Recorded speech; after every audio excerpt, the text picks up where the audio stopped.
Posted some stories on my Instagram over the weekend. Got a lot of questions about them. Primarily focused on my switch to adding more carbs to my diet, which I really started about 2 years ago, because I found with my low carb approach, in addition to some fasting, intermittent fasting, fasted workouts, I was having some really negative effects for my health, for how I felt. I was over leveraging metabolic stress. And I found that the stress hormones, digging deeper, realized stress hormones were giving me the problems I was experiencing, such as elevated, believe it or not, elevated blood glucose. Yes, a lower carb diet, lots of fasting caused the stress hormones to elevate my fasted blood glucose. So I was having fasted blood glucose in the 90s and mid to high 90s, which I thought, that doesn't sound right if I'm insulin sensitive. And I had low insulin levels, but higher blood sugar than I really wanted. I also had some struggling thyroid issues and just felt overtrained. I was definitely underfed, overtraining. But even after I corrected some of the fasting, the blood sugar didn't really correct too quickly. And so by adding carbohydrates, what I shared, basically, if you want to look at the stories or on my diet highlights on my Instagram, Zane Griggs Fitness. But to give you the short version, by adding, going up to 250, I was at 150 grams of carbs, experiencing these issues, going up to 250 to 300 grams of carbs a day. I found that my blood sugar dropped, my fasting blood glucose came back at 79. So again, dropped from mid 90s historically over the last several years, following a low carb diet, to 79 milligrams per deciliter, which is fantastic. And my sleep improved, and my thyroid was less. So my TSH came down, so less stress. T3 thyroid was more balanced, more in the normal range, which means I was getting that T4 to T3 conversion, which means just better metabolism, right? Faster metabolism.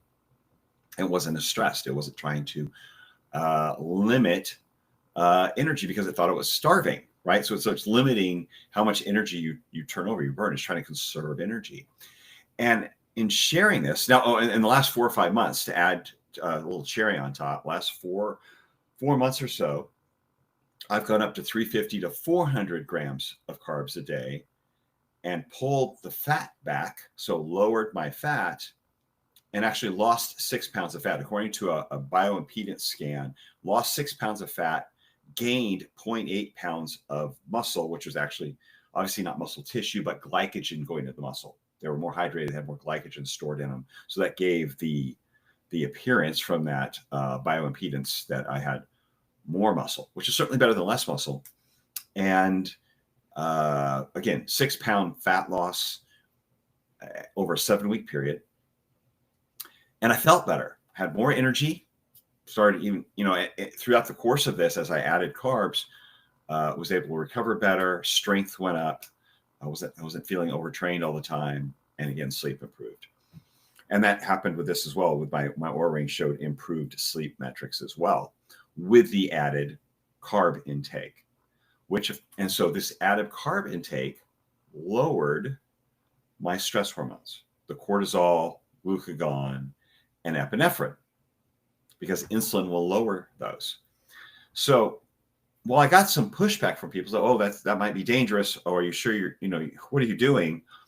I also got a lot of people from the low carb and carnivore keto community who I know very close to. Some curious and others saying, I've been experiencing the same thing. They're saying, yeah, me too. I haven't talked about it yet. I'm still trying to figure it out. They're still experimenting with how much to add, how much to increase. They're still trying to understand why it's happening, because they don't quite understand the biochemistry of it. But they're noticing as they add carbs, blood sugar numbers come down, or their thyroid improves, or their energy comes up, or they lose weight. I think it's worth noting there's some carnivore doctors out there. I don't want to name names right now, but they're posting their blood work. One of them is actually recently saying that she has added carbs in and seen improvement with lost body fat, improved her blood sugar, improved her A1C, because her fasted blood sugar on carnivore, and she'd been on carnivore for well over a decade. She's one of the probably been on carnivore longer than anyone I know, like 15 years. And her blood sugar, she said, was anywhere from 105 to 120, fasted blood sugar, 105 to 120. And her A1C was creeping up. There's another prominent carnivore influencer out there who has posted his blood work, who it shows fasted glucose over 110 and an A1C in the sixes, like 6.1, 6.1, 6.2. That's diabetic levels. Whereas my blood sugar has come down, my insulin has stayed stable. My fasting insulin has traditionally been around 3. After adding the carbs, it was the last one that had that blood sugar at 79. It was my fasting insulin was 2.9. Okay, so blood sugar improved. I've been posting my numbers lately after, 30 minutes after eating a high carb, say 100 to 150 grams of carbs, my blood sugar is back down to say 105, 110, maybe. An hour after eating the 100 to 150 grams of carbs in a meal, it's below 90. Sometimes it's even in the high 70s. Okay, there's no glycation risk, right? My blood glucose might be going to 120, 130, 140. Who knows? I mean, it's 140. I don't care, because that's not too high. That's what I expect it to do. Then, of course, insulin is released like it's supposed to, and it lowers my blood glucose over time. And within an hour, I'm back down into normal ranges, lower than where people who are on a carnivore diet are at a fasted level all day long between meals. And I'm not disparaging them. We're all on our own journey. The one who was sharing it, I mentioned, is she's figuring this out. She's saying, hey, this isn't working for me anymore. And I respect that. I love it, actually. Because that's what I did. I hit a wall and I had to rethink. I had to pivot. Had to figure this out, right? Dig in. And it's been 2 years of this now. And I'm at a point where I like a high carb, moderate or lower fat diet for the majority of people, unless you have something, for metabolic health, for sure. And I realize there are exceptions like IBS, Lyme, mold that can impact someone's blood sugar, digestion, things like that. I understand special diets for that, but strictly from a metabolic standpoint, whether you have a healthy metabolism like mine, or you're insulin resistant, dealing with obesity, diabetes, fatty liver disease, I think that there is more benefit from a higher carb, lower fat diet for the weight loss and to reverse the insulin resistance. Okay. And you'll hear people say, oh, well, but if you're on carnivore, like for instance, addressing the A1C, if you're on carnivore, your red blood cells are going to live longer. Okay, that's speculative. Says who? There are cases of higher A1Cs from healthy individuals like athletes because they're training all the time, right? They're training 3, 4, 5, 6 hours a day. And so their blood sugar comes up from all the training, from all the extra gluconeogenesis, spitting out more blood sugar. But they have normal fasted glucose levels. When you take their fasting insulin and fasted glucose, it's normal. The fasted glucose would be in normal ranges. They just have a higher A1C because of all the peaks from the exercise. There are some incidences where you have incongruent. You have a high A1C, higher A1C, but you still have normal blood glucose, like under 90 fasted blood glucose, in which case those are incongruent. And you can say, oh, maybe their red blood cells are living a little longer and they're seeing a little more wear and tear from the blood sugar. And so it creeps up a bit. But that's not what's going on here with these carnivores seeing a higher A1C. They have high A1C and a high blood glucose. There's congruence there. It's the high blood glucose. When you have blood glucose, fasted blood glucose. So between meals, before you start eating for the day, you're over 100, you're 105, 110, 120. You're A1C is high because that's glycation. That is extended exposure to high blood sugar. I don't care how you're eating, the physiological response is the same. High blood glucose, high A1C, that's the glycation. That's the wear and tear from the blood sugar. There's no incongruence to explain it. It's pretty clear. Just like if you were to give someone a steroid for an injury, right? They give them, corticosteroids to for whatever reason, for inflammation, to improve, for an injury. You see insulin resistance. You see elevated stress hormones, elevated fat burning, actually fat oxidation, which then causes the insulin resistance. Bear with me. The higher fat oxidation, the breaking down of fat that gets circulated through the bloodstream, now has to be burned in the mitochondria, right? And it blocks or inhibits the metabolization, or the oxidation, metabolism, the oxidation of the glucose, causing the blood glucose to rise. That's where we see it. So what if it's from a steroid? You're still creating insulin resistance, and they will still put fat on them. It will still put weight on them. With a thyroid, it's pretty simple. When you lower carbs to the point that you are reliant primarily on gluconeogenesis to replace glucose, that means you are using protein, whether it's protein you just ate, if you just ate, or if you haven't just eaten, you're breaking down muscle, skin, and bone, taking that protein and turning it into glucose in the liver. That takes elevated stress hormones, cortisol, glucagon, and epinephrine, to break down the protein and turn it into glucose, which the liver is spitting out in your bloodstream. Well, that's a stress response. Again, stress hormones, your body thinks it's starving. So to slow things down, so you're not going through energy as fast, you're not breaking down as much muscle, it's going to lower your metabolism. It's going to lower your conversion of T4 to T3, which is thyroid 4 to thyroid 3. Okay. And that's T3, thyroid hormone, is your energy. That's the more of that you have, the higher your energy level.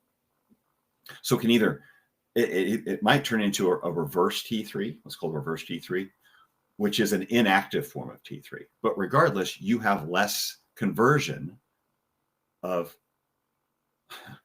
energy of food energy, food calories, if you want to call it that, macros, whether it's glucose or fat, into ATP, cellular energy. This is a problem.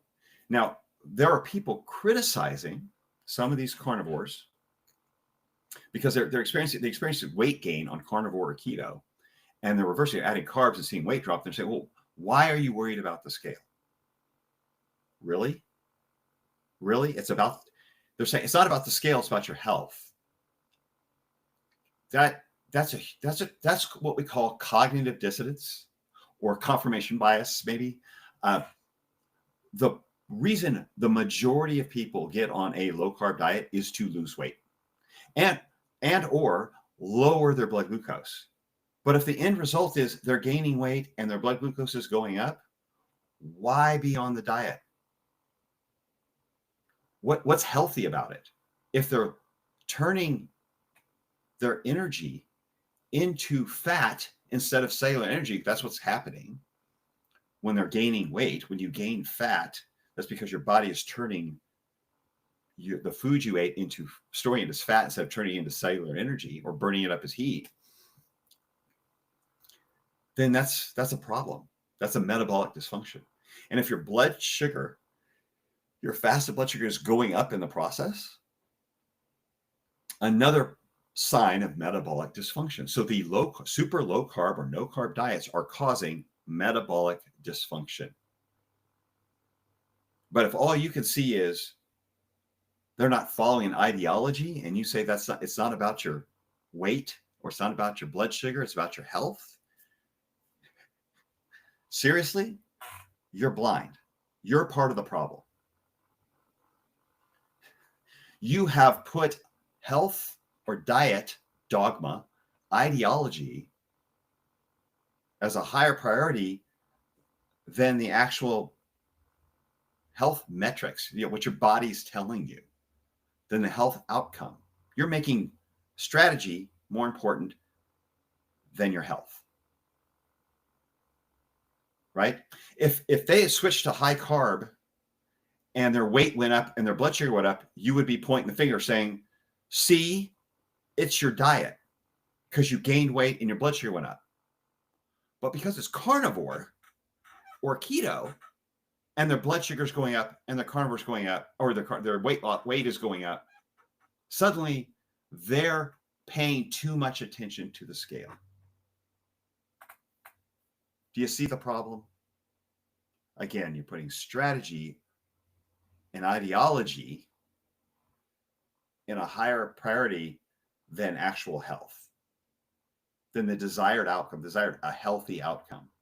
If you can't pay attention to the feedback you're getting from your blood work, from your body, because you're worried about following a strategy, I don't know what to say to you. Yeah, that's not going to work out well.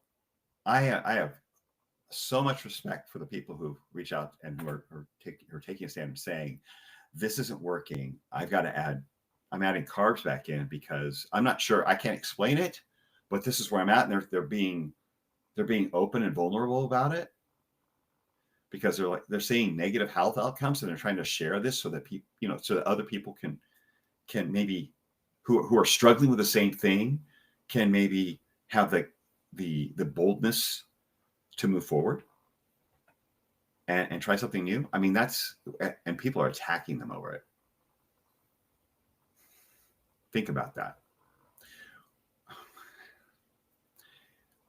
Talk about, I mean, we make in the low carb community, carnivore, keto, you make the same criticism of vegans because they eviscerate people who leave veganism and start eating meat, right? They just tear them apart. They pretty much social cancel them, send them nasty messages, post stuff on their feeds. You're doing the same thing over a strategy. If it's more than a strategy to you, what I've said before, you need a divorce, not from your spouse, from your diet. You need a diet divorce because you're in an unhealthy relationship with your diet. You're in a codependent, unhealthy relationship with your diet. And you probably got a group of friends around you who's reinforcing that. Just like what they're doing, who's like, well, why are you doing something different? You need a diet divorce. That unhealthy relationship with your diet is not serving you anymore. And it's causing you problems that you're blinding to and you're blaming yourself. Maybe you just want to diet harder or even work out harder. And that's not the answer. The problem is your body is having a negative response to your strategy. It's done it for too long. And the stress response, you've adapted to it. And when you adapt to this very low carb diet, that means elevated stress hormones. That means elevated glucose output from gluconeogenesis and an elevation of fat burning, which is interfering with glucose metabolism or glucose oxidation. Something you may not realize, and I know a lot of doctors don't realize this just from my conversations with people, a type 2 diabetic, someone who's very insulin resistant, or just somewhat even partially insulin resistant, but let's just take the extreme, highly insulin resistant, type 2 diabetic, obese, fatty liver disease, whatever the disease symptom is that manifests, severe insulin resistance. Yes, their blood sugar is high. So is their lipolysis. So is their fat oxidation. They're burning a lot of fat. They're making a lot of glucose. And a lot of people don't realize, I didn't a couple of years ago, that these people, even though they have high insulin and high blood sugar, they are also burning fat. They are breaking down fat. And there's plenty of research to show this, right? It's abundant. The elevated stress hormones not only increases their blood sugar, it increases their fat breakdown. When they do tracer studies on people with fatty liver disease, to see where the fat is coming from that's gathering around in the visceral area around the liver. 60% of that fat is coming from fat oxidation. So lipolysis, breaking down maybe subcutaneous fat from other parts of the body. There's now free fatty acids floating through the bloodstream, and there's nowhere for it to go. It's not being used or burned. It's excess. So it ends up being stored in the liver, in the visceral area. 60% of the fat stored around the liver, NAFLD, non-alcoholic fatty liver disease, is coming from this recirculated, this broken down, previously stored fat. It's not from dietary fat. It's not from fat they've just eaten. It's from the fat that's been stored, broken down because of the elevated stress hormones, and restored around their liver. 15% is coming from dietary fat. So that's a total of 75% of the fat from fatty liver is coming from either stored fat or dietary fat. 25% of the fat is coming from glucose that's converted to fat. And you can bet that a lot of that glucose is coming from the elevated gluconeogenesis, right? Which is being stimulated by the glucagon, the stress hormones as well. It's not necessarily from dietary glucose. Another example, diabetics who wake up to, like say 4 or 5 in the morning, they're wearing the Dexcom, or they take their fasting glucose in the morning. They will wake up to blood glucose 180, 200, 220, 240, 300. They haven't eaten for 8-10 hours. It hasn't been that high since the last time they ate. It peaks in the morning because, like all of us, we release stress hormone in the morning to wake us up. It's normal. We all have a cortisol increase in the morning to give us a little bump of blood sugar to wake us up. But when you're diabetic, insulin resistant, those stress hormones are already high. And so when you get that boost, they really go high. The blood sugar goes up, peaks up 180, 200, 300, not from food they've eaten. It's coming out of their liver. It's from, and if they get low, if they haven't eaten for 12 hours, they will break it down, muscle, and turn it into blood glucose. Their blood sugar peak or spike isn't from food they've eaten. It's coming out of their liver, being directed by the stress hormones. So we see a parallel with, the same is true with diabetes, NAFLD, obesity. Their blood sugar that's high, that's spiking their insulin or taking their insulin up. Yes, it happens after a meal when they eat. But it also happens between meals or early in the morning because of the stress hormones. Insulin resistance increases stress hormones, which increase fat oxidation, fat burning, and elevated glucose levels. So they have high fat and high sugar in their bloodstream at the same time, and it doesn't have to come from the food they just ate. They have calories built or being created from inside, stored. So let's draw a parallel. Do you see a parallel between insulin resistance, the hormonal profile of insulin resistance, and a very low or no carb diet yet? Both have elevated stress hormones, which are breaking down fat and creating glucose from the liver, which are then raising blood glucose. You see a lot more dramatic increase of blood glucose and frequent increase of blood glucose in diabetics or someone who's insulin resistant. With carnivore low carb, it may take several years of it before you see that, or a lot of exercise before you see that. I know another friend who wrote best-selling keto book on keto, very athletic, very fit, lean guy, very active, would wake up to blood glucose 113, 115 on keto. He now has a fully fueled diet, as he calls it, with fruit smoothies and fruit. And I'm not saying he's doing what I'm doing, or what any of these people, when they're adding carbs in, they're doing it what I'm doing. I'm not saying that at all. What I'm saying is, by adding carbs in, their blood sugar came back down to normal, or they're beginning to come down to normal. They corrected their blood sugar which was being elevated by the zero or low carb diet, by adding carbs in. The carbs increase the blood sugar, which increases the insulin. The insulin pushes the cortisol, the glucagon, and adrenaline down, which gave them relief and provided glucose that they can now use for fuel, and their body doesn't have to make it. They don't have the stress of the body trying to make glucose that it needs, which you need 24/7. Your body needs glucose 24/7. You die without glucose. You need it nonstop. Even on a very low carb diet, you're still using glucose.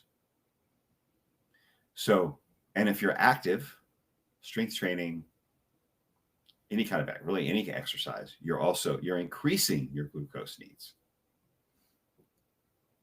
So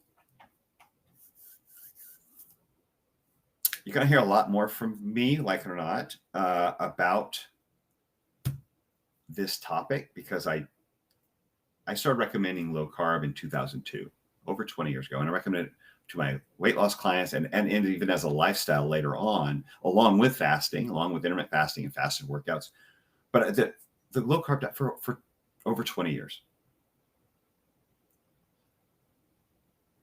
I apologize for my ignorance, as I did in those stories. I apologize for being so adamant and for recommending that diet for so long when it was clear people were not having success, when people were getting stuck, essentially. Their bodies would plateau, and I didn't know any better. Low carb, frequent intermittent fasting, fasted workouts. I don't do any of that anymore. I have no desire to go back to any intermittent fasting unless it just happens on a busy day. Fasted workouts, not really. No, not ideally, not at all. I like a fueled workout, and low carb doesn't serve me unless it just kind of happens again as an accident, as a point of circumstance. Because the amount of stress, metabolic stress caused by those approaches, I mean, beyond the burnout I had from them, now understanding how our essentially the TCA cycle, or the cycle, or metabolic cycle within our mitochondria, how that works. These are not ideal approaches. These are stressful approaches, which are unnecessary and long-term. And long-term, I mean probably beyond 2 months, depending on the person. Could be 1 month, could be 3 months. As your body adapts to this, the adaptation process is the problem. That's where you have the elevated stress hormones.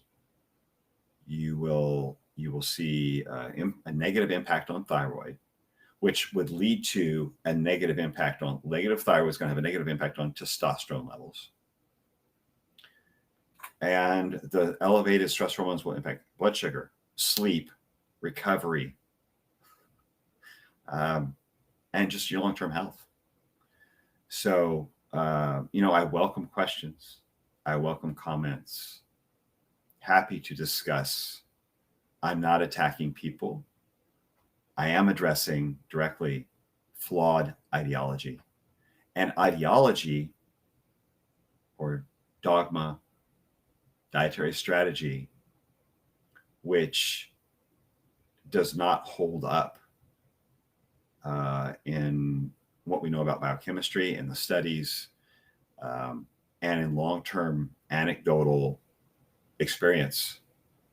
And I'm happy to see more and more people bring it to light who are tired of struggling, because so many people using these diets thinking they were doing something wrong, that there was something wrong with them because the diet wasn't working, because they were gaining weight, because their blood sugar was going up, or they just stopped losing weight.